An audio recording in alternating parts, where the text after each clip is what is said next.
OK, takže máme klasický úvod takto z auta, ja vás vítam pri novom videu.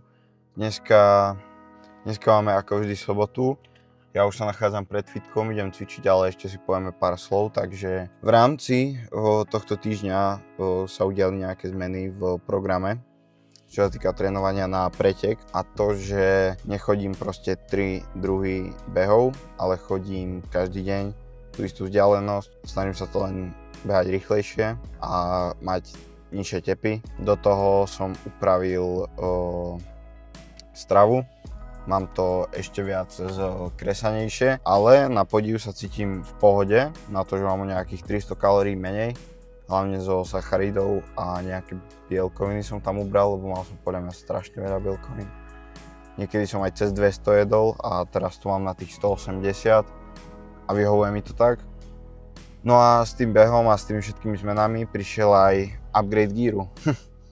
Kúpil som si Garminy, sú to 255-ky. Včera som v nich išiel prvý beh a neviem, či to bolo tým, ale mal som o 15 sekúnd lepšie tempo na kilometr a také isté tepy ako pri tom behu, kde som mal o 15 sekúnd na kilometr viac, takže neviem, či ma tie ploče brzdili. A je divné vidieť po 2 dňoch 88%, takže za mňa totálny banger. Nebudem to zdržovať, idem cvičiť.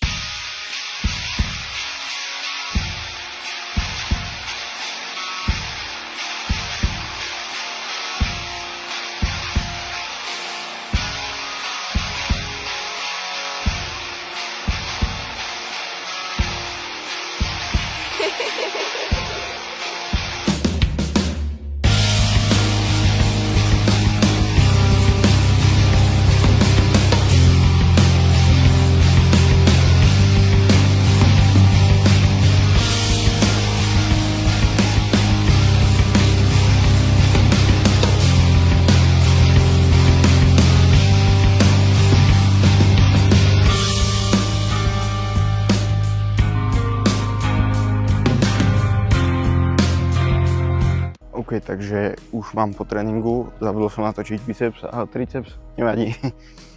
Je to to isté, čo vždy. Máte ilustráky, jak to vyzeralo, proste EZ-ová tyč a izolovanie ruka, takže tak ja sadám do auta a vidíme sa doma. Ešte som chcel len tak narýchlo povedať, dúfam, že ide mikrofón, kontrolujem to, že ten režim je teraz vlastne dosť obmedzený, čo sa týka silového cvičenia, keďže v Bystrici nemám permanentku a teraz je priorita ten beh, OK? Čiže keďže 35. bežím 5 km v Košiciach, aby som bol proste v pohode toho 6.6. na tú desiatku. A u nás v meste sa beží 10 km 14.6. takže to si odbehnem tiež. Takže teraz je to fakt zamerané na ten beh, režim, nič neporušiť a ísť tak, ako sa má. Takže len tak pre vysvetlenie. Takže už sa fakt vidíme doma.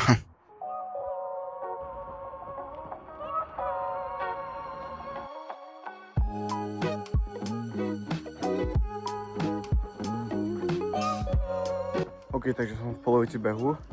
Tempo mám 7.24 na kilometr, čo je dosť, aby som už spomaliť. Pardon, tréner. Ale neviem, nejak mám chuť proste to pušovať, ale nemal by som, ja viem. Takže druhý kilák dám pomalšie, ale sme sa potom. Pardon za to, ako vyzerám v prvom rade, ale už mám po behu. Keď sa pýtate, kde som, hej, že akože les. Nie, idem iba s krátkou domov, to je celé. Priemerné tempo bolo 7.34 a tepy nad 170, nejak 175 alebo 7. Čiže to som dneska prehrotil. Zajtra bude podľa mňa chill beh, dám nejak tempo 7.50, 7.45 najrýchlejšie. A tak teraz sa vlastne presunieme domov a dám si jedlo po tréningu, keďže som vybavený.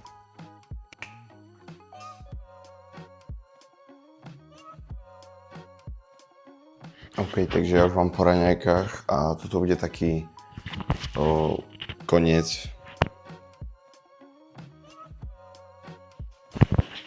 OK, takže asi by ste čakali, že pôjdem behať, ale dneska sa to bohužiaľ nepodarilo, keďže ráno pri obúvaní vypraskol plusgier a extrémne to bolí a celé topánky boli od krvi, ponožka tiež, takže to som musel čistiť a povedal som si, že to nie je dneska hrotiť.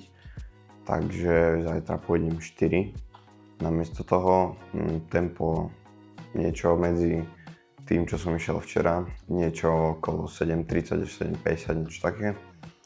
A teraz ste vlastne videli raňajky, nič zaujímavé to nebolo. Tváro, grécky jogurt, banán, škorica a med. Čiže tak a tak mrzí ma to, že sa mi nepodarilo ísť behať. Dneska by sa behalo super, lebo nefúka, je pekne teplo.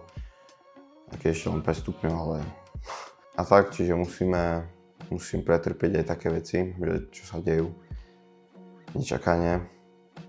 No aj vám ďakujem za sledovanie tohto videa. Bude to možno kratšie video, za čo sa ospravedlňujem, ale bolo to celé tak narýchlo a vidíme sa ďalšiu nedeľu. Čaute.